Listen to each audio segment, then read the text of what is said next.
Mandangu Kathy, thank you Kathy. Marangyuria, Yuandu Anita Heiss, Baladu Wiradjuri Geelong, Aramajibu Brungley Ball Mirgandi Bala Williams, Indamaladu, Wiradjuri, Bulga Bulga Galangbu, Balagibangbu, Balambumble, Nurambungbu, Injamaradu, Bidjigugu, Gadigugu, Randwick, Gu, Maine. Good evening everyone. I said, probably with a terrible Aussie accent, in my beginner's Wiradjuri, I said good evening, Marangyuria, it's good evening. My name is Anita Heiss and I have Wiradjuri belonging from Arambi and Brungle missions. They're both in central New South Wales. Arambi's Cowra and Brungle is between Gundagai and Chimut. I'm a Williams. I honour my Wiradjuri elders, those who have passed over, my ancestors and country.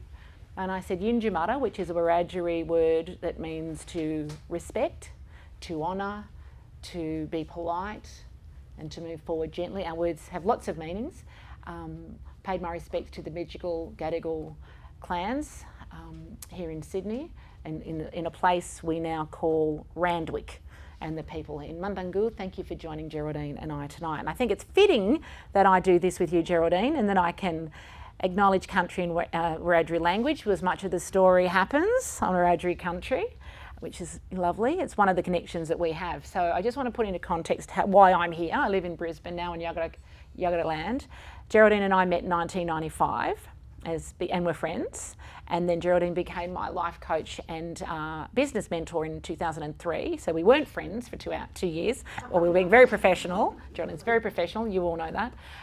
But Geraldine since then has become a very important part of my family. So we've been doing this journey for a long time. Geraldine's been to most of my book launches. So it's an absolute joy for me to be here tonight to celebrate your debut novel, a year late, because of COVID and a whole lot of different things, but the book's been churning over and being reviewed, which is fantastic. So it's wonderful to be here tonight. Thank you everybody for coming along to support Geraldine as we celebrate your work.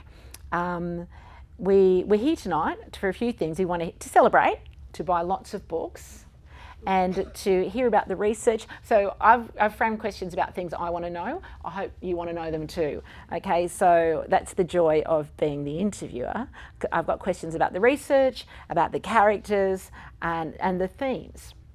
Now, to kick off, Geraldine, there's a line that stood out for me on page 85, and it's by Flea, and she says, sometimes you need a blasting out of your comfort zone to see a different world. And that's a theme of the book. And so my question is, where did the story originate? Were you blasted out of your comfort zone at some stage? Well, I think anyone that travels is blasted out of their comfort zone. And I've had a number of occasions. First of all, that first part of the question, where did I get the gem of the idea? Well, the gem of the idea started when I was in England years and years ago. And what happened was there was a young woman, I was a young woman at that time too, we were working in a pub and she was from Italy. And she'd come to work in England, and what had happened is she had a breakdown. And there was no one around to help her. And it was really interesting, and it was one of those sorts of things that, okay, what do you do? How do you help someone like that? And it's been, you know, it just played on my mind. As it happened, someone in the pub took an interest in her and, you know, things worked out. But it was just that gem, and so I had to build it from there. And I had lots of ideas like, okay, I did want the road trip because I think road trips are so great. And I did want, but I wanted bikies and all that in it. And then I went to look on Trove for articles about bikies and drugs and everything like that, and I couldn't find a lot. So I thought, oh no, I can't have that. You're looking maybe in the wrong search engine. Maybe if you just whacked it in Google, you might have. Or well, I don't know. I'm not in any bikie groups, but you know. Yeah, but I didn't know who to go and interview. So anyway, so that part of the question. But the second part, there's, I think, just organising myself around technology. I wasn't born with a third arm like a younger generation with an iPhone in it or a smartphone. And so everything I touch these days I have to learn and forget and learn and learn. And so that's been a really interesting thing. But the other thing is I did a road journey with the bookseller, Leslie, just before lockdown.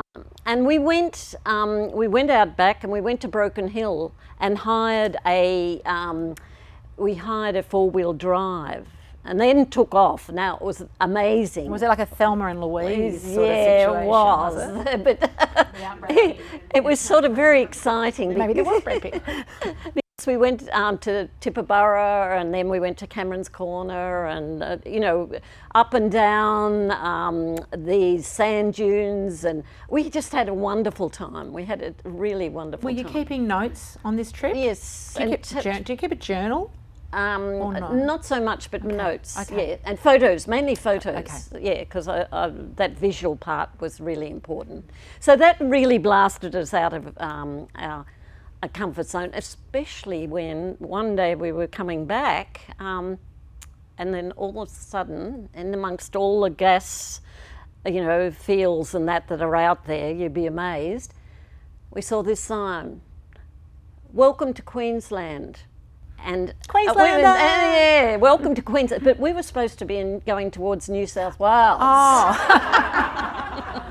So after much consternation, we had to go back and, you know, do all those things. Was there any, before even you mentioned, I'm assuming someone was meant to be navigating that trip. Yes, me. Oh.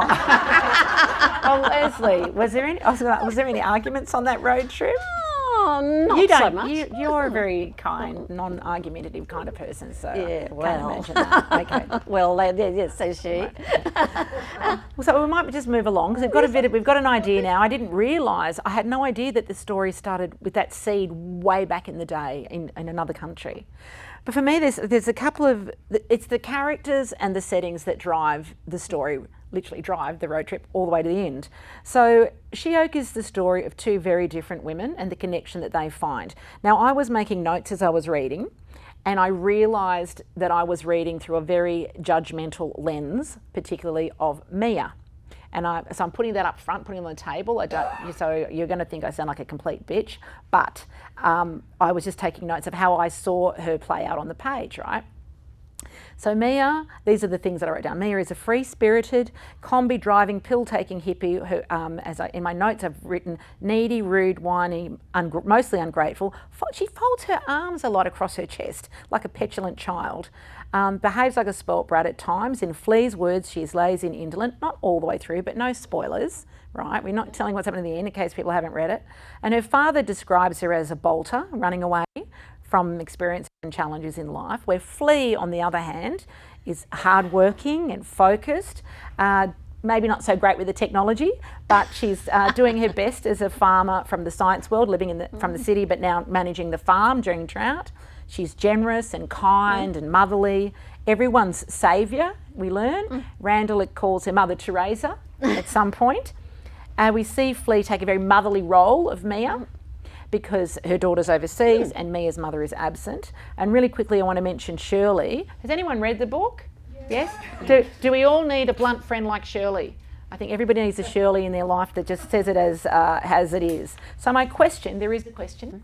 The question was, I believe that we all take a bit of ourselves to the characters. Where did these characters come from? Mia and Flea and Shirley, and how much of Geraldine is in each one of those characters? Right. I suppose there's parts of me in Flea. There's a lot of you in Flea, yes. So there's that part. I don't think I'm an alcoholic or I'm drinking too much yet, but you never know. That's a real. We'll be counting your drinks this evening. That's it. But so there are parts of me in. But Mia, I wanted a character that was really showed up the other characters, really was quite different, and you could rely on to bring about conflict and rely on not to do the right thing, had no boundaries, no nothing like that. So that's why I did, I introduced her. It's not that I know, I can't think of who it's based on. It's just one of those. That was my question about Mia, and I thought if they're in the room, just touch your ear and we'll move on. Okay, but, so no one in particular? No. Okay. No. Do you have a favourite character in the novel? Well, Mia can be obnoxious, and everyone tells me she's obnoxious and that. I don't know how no one, we don't condone violence, but I would have slapped her in the face. Oh, honestly, she was terrible. But maybe that's because sometimes you have those reactions because you see a little bit of yourself in the character. I'm just making that up now. But but yeah, I think you did a really good job of the contrast between the characters and their relationship. Really, the way they behaved with each other wasn't like strangers. It wasn't like friends. It was either like sisters. At the beginning, there was something happened. I go, oh, that's exactly how a sister would behave, because you get away with much more with your sister, or a mother and daughter, where you have conflict, but it's you move on, you get over it really quickly. So when we think about those characters, very strong characters, Flea and Mia and Shirley, some may say because of that, and it is a story about the two women, that it's a women's story for a female audience. But there's a good dose of men in the story. Alan the rat bag, which we don't need to talk about, Randall the lover, gave me hope as an ageing woman that I might have some spice in my life again sometime. So I thought, oh my God, I can have romance again. I just need to find a Randall. And there's his mate Merv, who seems, we don't see a lot of him, but he seems like a decent fella as well. So my question to you is really about audience we've got. This is, for me, I don't normally see so many men in the audience. So, some may say this is a book for women, but clearly it's a book for men as well. Who were you thinking of when you were writing this story? Did you have an audience in mind? Well, I didn't so much as have an audience as I wanted to break stereotypes. And the stereotypes I wanted to break were, okay, Flea's a farmer. Now, women as farmers are not recognised, or haven't up until now been recognised. And yet there's lots of them out there. And so I wanted to put that on the page to start with. Then there was another stereotype about relationships, intergenerational relationships, like they don't happen. A younger woman, older woman, that sort of relationship. So there was that. And then there was the romance in it between Flea and Randall, and that was she going to accept him, that flawed relationship, or was she going to accept it, or was she going to say, no, I don't want it. I don't. What are the choices she's going to make? So all of those things came into mind. So it was really about, there obviously is a book there talking about things that women everywhere, they're universal things that women have to recognise and have to deal with every day. So that's why I wanted to include them. And it doesn't matter who reads it. Yeah. I just wanted... Yeah, I think you made the point really well on the page about this acknowledgement of women surviving, not just surviving, but doing well on the land, particularly in this story through drought, where Flea's had her injury and Randall's there to help, and he makes some comment about, oh, you're not very good at this, or how have you coped? And Flea's quite disturbed by that comment, and she rattles off, I've done this, this and this, and you don't even know what it's like to live on the land. I'm trying to remember this now from the novel, but so you made that point quite well, so congratulations on that. I mentioned that it's the characters and settings that drive the story, and it's the descriptions of the landscape, especially in times of drought. They're rich and evocative, and they transport the reader from the hay plain and beyond. And I just wanted to read, early on in the book, it's really just a little paragraph, and I felt like, I'll read this and I'll ask the question. They raced along the highway past an old church, a corrugated iron hall and dilapidated tennis courts. The treeless hay plain was flat and monotonous, and the road stretched forever with few cars and slight bends every now and again to break the sameness of the landscape. Mia guarded her phone like a hawk, then dozed. Tiny dry tussocks of grass and salt bushes danced in the scorching breeze on the scarred silvery grey earth, while Felicity watched the intermittent willy-willies and the distant mirages wobble across the land. So I read that and I thought, oh, I could picture that. And my question is, now your family and your friends, which is most of the room, they know your background, but for others, can you tell us how you were able to write so descriptively about landscape?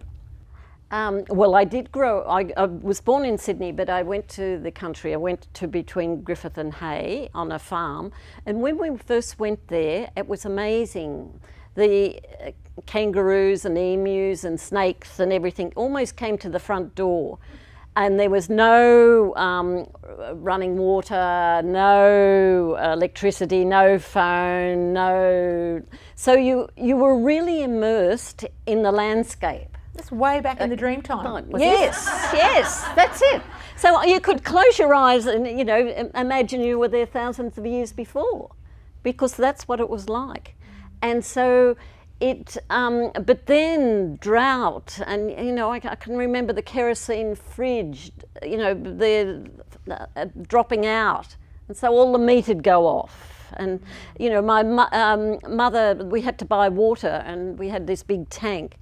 And so, you know, the water tank, and my sister, thinking she was being very good, decided that she was going to help Mum do the washing and put the Omo or something in the drinking water. Oh. The whole packet, mind you. And so, you know, things like that. And I bet Gloria didn't even raise her voice. Did she?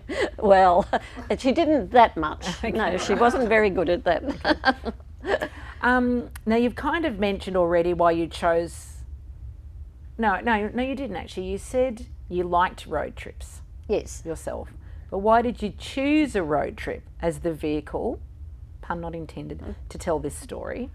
And without giving away any spoilers for those who haven't read it, there's a few in the room, why is it regarded as a story of redemption? Well, first of all, a road trip. If you go, a road trip is you go out of your normal sort of way of going about the world and that, and you get on a road trip, and it's exciting. It's like you're going places. And in Australia, everything's so distant. You know, you might go to Brisbane, you might go to Carathul, you might go anywhere, but it's built into our psychic to go on road trips. And this means that it's a time of reflection, a time of, okay, you're seeing different things, it stimulates you, it's imagination and everything. And in the book you'll find that the difference between Mia and Flea on this road trip and what they're thinking. And, you know, Flea's saying, oh, it's so great to be away from the farm, and, you know, I can think, and, you know, and blah, blah, blah. And Mia's going, chewing gum and, you know, playing with a phone and carrying on and, you know, being obnoxious. And so it is such so ingrained in us to go on these trips. Absolutely. Redemption? Redemption. Well, in that, at the end of the novel, there... Don't give anything away. No. There is a way of looking at the world, perhaps a different way of looking at the world, that, you know, than at the start, for both women. And both women have grown in that time, and they have been able to look at the world in a much more interesting way and come to terms with themselves, I suppose. Thank you. Now, the best part of writing a novel for me, or being a novelist, is the research. So I'd like you to talk about the research for Shee-Oak. What did you enjoy most about researching the novel, and did you go to Lake Mungo and Womat? Yes, I did go to both, and I just love Mungo, and everyone has to go to Mungo. I just really, really loved it. I thought it was wonderful. And I also enjoyed going to the festival in Adelaide, all of the festivals, because there's a writers' festival, there's the WOMA, there's so many festivals there at that particular time, and it's a wonderful place. So I did enjoy all those. But the research, and I had to do research there, and as I say, I mainly take photos rather than write lots of things, because visually it's so important and so exciting, really, these places. So the research was great. There was a road trip, obviously, to do around this area, out to Broken Hill and to Adelaide and places like that, so that was part of it. And then there was also the lovely things that you could pick up. For example, I decided I want lots in it, refer to it. And I started out with African music because Mia had lived in Kenya. And then as I started writing and that, I thought, no, I want music. So I started to listen to Indigenous musicians like Thelma Plum. She lives upstairs from me. Does she? She does. Oh, well, there you are, brush with pain. She walks past, she says, do you need anything from the shop, Auntie? I'm fine, thanks. Auntie. Yeah. And Xavier Rudd, and of course Casey Donovan and Gurumula, and so all of these. And then when I was writing, what happened, a really interesting thing happened, that some international astronomical society decided that they were going to name that little star in the Southern Cross after its Indigenous name. And so I was able to put that in the book. That's where they come from, right, yes. Yes, so just little things, gems like that just came along. So apart from the travel and the music, was there any, did you have to come to Randwick Library? Did you have to go to any other libraries to research anything, or just online, or? I did a lot online, and I had to also interview a lot of people about the medical side, because Mia is she's self-medicating, and it is a big issue. So I had to interview a number of doctors, and one of them is in this room here. I had to get some advice from her. Thank you, Sarah. And so there was a lot of different things, aspects of it. Okay, the landscape and that was tick, but the other parts took a lot of work. So Flea's self-medicating as well. Drinking. Yes. Yes. Did you have to get into character? Well, so you don't write about anything you don't eat and you don't drink. I saw you in your home. Can I say I'm not pure? I do drink. We all know that. Did you choose a little reading? Did you prepare a reading or not? Yes, okay. I did, but did you? I left it out there, but I can pick up this page. While you're looking there, I know people, you look and I'll talk. I know people, are there any questions? Well, if people have got questions, we're not going to get to them yet, but if you've got one, we'll get there. People talk about writing as a very lonely craft, but I also know there were a lot of people on this journey with you, many of them in the room probably. Did you want to mention anything, or have you found your reading? Yes. Can I help you? It's obviously in the bag. Oh, here's the bag in here. With the extract. Anyway, let's go on. Don't worry about that. Okay, yeah. So are there people? Oh, there's lots of people here. Like this doesn't, any book doesn't, just happen overnight. And I want to, my brother Michael, he came up with the name Randall. My sister Sally came up with the name Flea or Felicity. There's Anita's been such an inspiration. I'm not in there. Yes, I know, but you're not in there. Yeah, where's my name in the book? It is right at the back. No, as a character. Yeah, but you're not a character. Imagine if you called me Mia. If you called me Anita. I would really imagine that. That would be the end of our friendship. Yes. But choosing character names is difficult because you don't want to be using people because then they might not like the character. Yes. So that's okay. Keep going. Yes. Sorry. So don't worry. Okay, next question. Now, I do have a question. Sorry. Is there a sequel? And, wait, or is there a road trip series? Well, there is a sequel. I have this, but I've written about 10,000 words, but I haven't put the emphasis on Flea this time, or Mia. So I've taken one of the other characters, and so that's going to be where I'm going. So that'll be much more interesting. Can Flea and Randall get married? Because that would be lovely. Sorry. Big bush wedding. You know I love a wedding. Okay. Oh, well, let's see what we can do. So there is a sequel. Yes. When might we see that, do you think? Oh, well, that'll be a little while off. Okay, then. Yes, only 10,000 words. There's a lot to go. Yes. Are there any questions before we finish for the night? I just want to thank, I didn't finish my thanks. sorry. There's so many people that I would like to thank. There's also, I'm a member of 2 writers groups, and Sarah is here from the Celestials, so that's great. And then the Randwick Writers Group. All the people from there, because they've done so much to shape it and say, no, that's not right, or that, that's a blah, blah, blah, blah. I had a number of readers, Christine,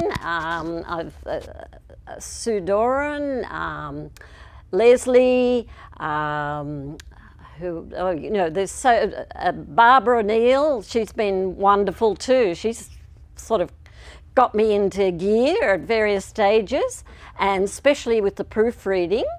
And then Elaine has, she edited the manuscript, so which is really, really good. And those people that have been on the journey with me, even my people I play golf with, the times I couldn't go and play, and all those sorts of things. So there's been a whole lot of people. So thank you very much, and if I have missed your name, I'm sorry, but I'm really, really grateful for everyone, and I'm extremely grateful for everyone that's come tonight, so thank you very much. Yeah, beautiful. Yes. We've got a couple of minutes. Are there any questions? Well, if there's no questions, that brings our yarn to a close. Now, I urge you all not to go and just buy a book or 2 books. Put a review on Goodreads. That's the best thing you can do for an author. Any authors that you read is to put a review on Goodreads. Post it on your social media pages and buy a copy for your friend. I've got one, just one for my mum and one of our mutual friends who lives up at Urunga, so they'll be looking forward to that. So on behalf of Randwick Library and Geraldine, I'd like to say thank you for joining us. Geraldine will be sitting at that signing table, signing copies until we have to be out at 7:30 tonight. So thank you all again.